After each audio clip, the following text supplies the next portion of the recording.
Welcome to Hope for Today, a weekly Bible teaching program that will bring you hope for every day.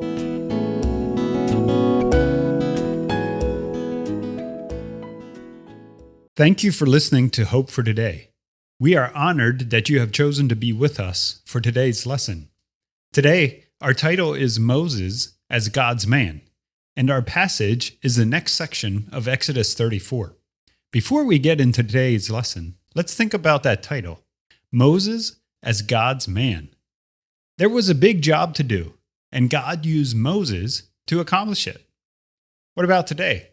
Is God still using people for specific jobs? Does God need us to accomplish certain tasks?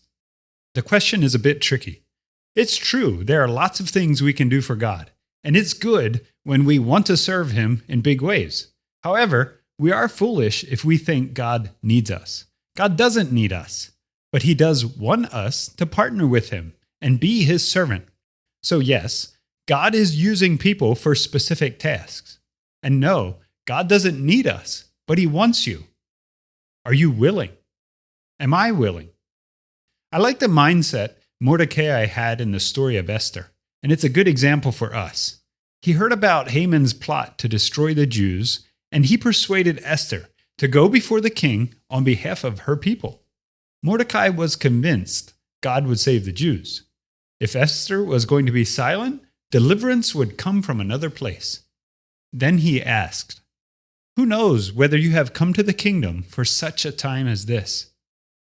First thing for us to notice and copy, Mordecai had total confidence in God and did all he could do. He knew the Jewish people would not be destroyed, but it didn't look good. He didn't know how God would deliver them. So he did all he could with what he had. God still is totally trustworthy, but that doesn't mean we sit around and do nothing. Let's be like Mordecai and use our abilities, our resources, or the connections that we have to serve God. Second is the famous phrase, "Maybe you have been put here for such a time as this." The attitude behind this phrase is an attitude we should have. He knew he was part of a bigger plan. Someone greater than Haman or Xerxes was in control, and that power had him there for a reason. The same is true for you and I. Maybe God put us right where we are for a reason. Not maybe. God has a reason, and God has a plan. He is in control. It is our responsibility to see the big picture. So let's use all we have and contribute to His plan, right where you are, right now, for such a time as this. So yes, Moses was God's man for that moment. Will you be God's man or woman for this moment?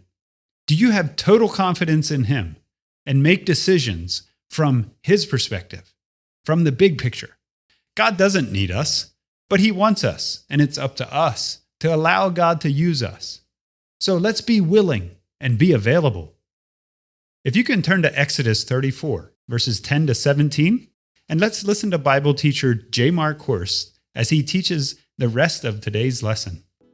Moses was the great leader of the children of Israel many, many years ago during the time when they traveled from the land of Egypt to Canaan, the promised land. As we have learned in our previous studies, God chose Moses for that distinctive work of leading the children of Israel from Egypt to Canaan. I believe God has a special work for each person, and for each work, God has His person. That means that God has a work for me, and He has a work for you to do. They're similar, but they're not the same, because we have different gifts and abilities. In this specific place and time that we're looking at in Israel's history, God chose Moses for this special work. He had a work for His man, Moses. Now you may remember that Moses had grown up in the court of Pharaoh, and he was actually heir to the throne of Egypt. He was next in line to take the throne. But God had to humble him, and so He sent him out to the backside of the desert as a shepherd. He went from being a somebody, that is somebody important, to being a nobody. He's just out there all alone in the desert with these smelly sheep. And after 40 long years, God called him to be the leader of his people. Then Moses was reluctant to serve. He said, "I'm not qualified." But Moses, as God's man, was especially qualified and trained by the Lord for the task which God called him now to perform. In Exodus chapter 34 and verses 10 to 17, God confirmed his call to Moses that he was indeed his man for this special task and work.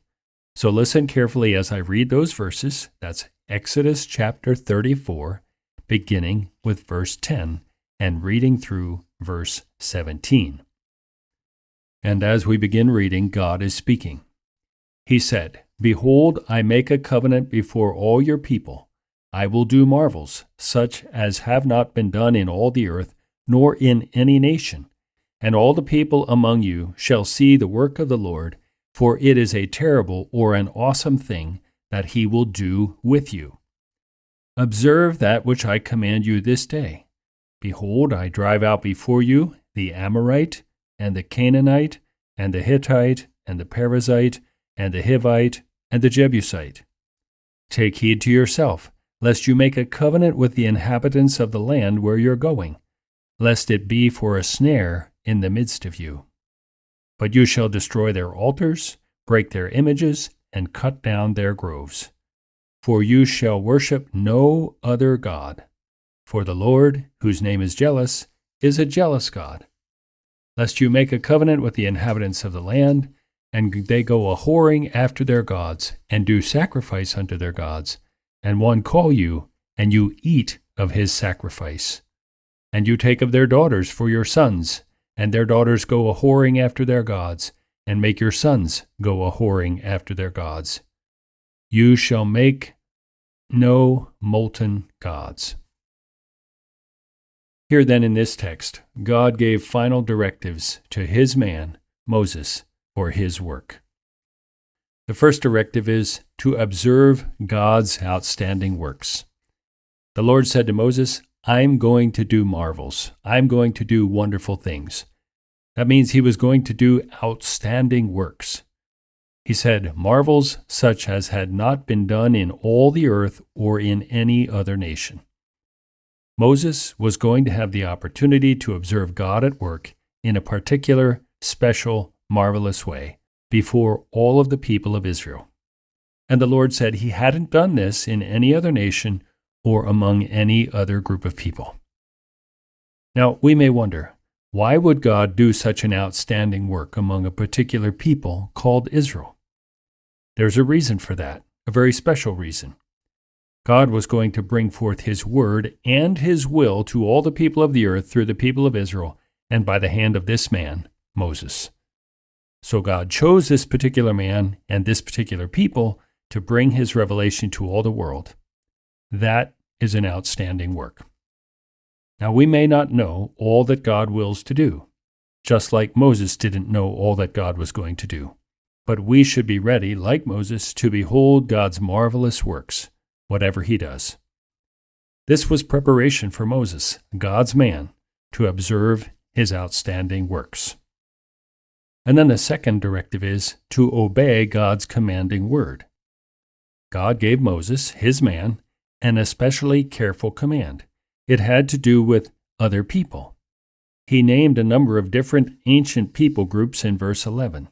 The Amorite, Canaanite, Hittite, Perizzite, Hivite, and Jebusite. These were 6 neighboring nations to the people of Israel. And God said to Moses that he was to be very careful regarding these people because they did not worship the true God. God had a special command regarding their religion. Israel was to have nothing to do with these pagan religions at all. God was giving Moses a commanding word regarding their situation and their religion. He said, "Moses, you must be very careful in every way not to become ensnared in the heathen religions of these neighboring peoples." He told Moses Israel should entirely destroy all their altars, all their images, and all their idols.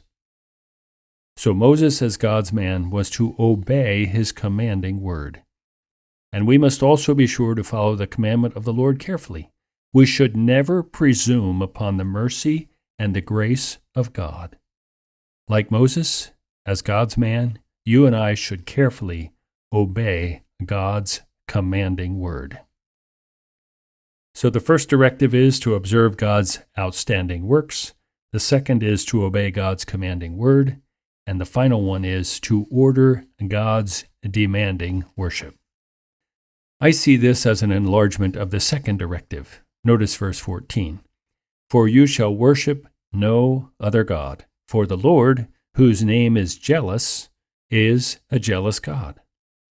God will not allow a rival, no other worship for his people. Moses, as God's man, was to order the worship of God by concentrating on the one and only God, the Lord, whose name is jealous. Now, in order to accomplish this, that means all others had to be excluded. There could be no compromise. They could not make a covenant with the other inhabitants of the land to participate in their worship services when they sacrificed to idols. They could not compromise by taking the daughters of foreigners as wives for their sons, because their sons would most likely be ensnared in idolatry. And then God concluded his demands about worship by saying that they were to make no kinds of molten gods. That's what the ancient Canaanite tribes were known for, casting gods out of gold, silver, or some other metal. God was warning Moses especially against doing that. Moses, as God's man, was to order Israel's worship according to God's demanding way. And we too must make certain we are worshiping the true God in his way without compromise. That's what Moses, as God's man, was expected to do. Thus, Moses, as God's man, received these directives: observe God's outstanding works, obey God's commanding word, and order God's demanding worship. God gave these directives to Moses as his man so that he, God, would be real in Moses' life. There can be no rivalry with the presence of God in your life and mine. I wonder how God comes to you. How do you come to God? Is he real to you? Are you God's man or God's woman? Thanks, J. Mark, for sharing this lesson with us. Those are good questions to end with. The answers are on us. No other person can answer them for us.